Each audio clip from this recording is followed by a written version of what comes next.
Der Bappe als Mama von Hans Glückstein.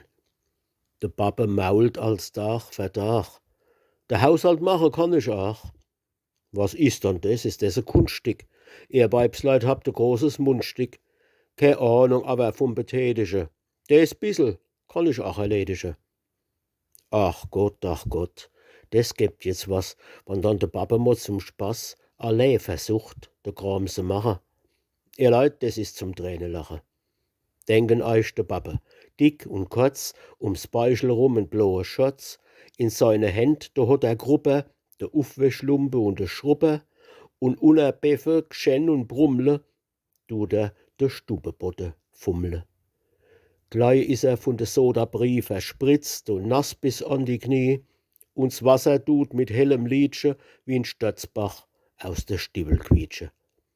Danach, da geht er voller Sprich zum Kotelettbrote in die Kisch. Und vor der spauzend Eierpann, da will er zeigen, was er kann.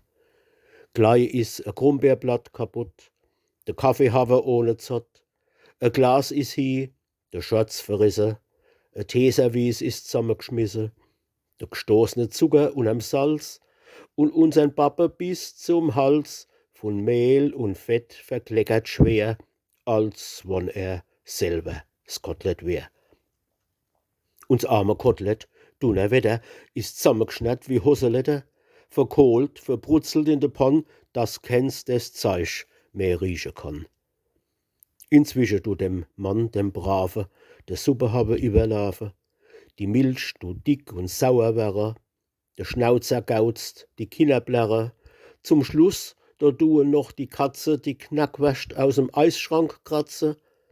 Vor Wut, da kocht sei armes Hen, der Angstschweiß steht em auf der Stirn und zornig langt er nach seinem Steckel, setzt auf die Glatz der Sonntagsdeckel, der Schnauzer fangt en Tritt, wo sitzt, in die Kinder kriegen noch eins gespritzt, dann saust er und er Blitz und Dunner wie ein Elefant.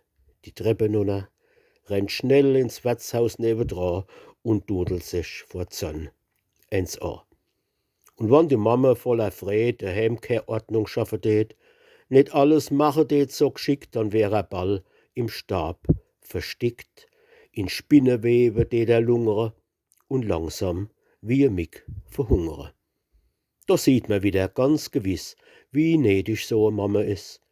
S wär ohne sie auf dere Erd der Bappe noch kein Knallerbs wert.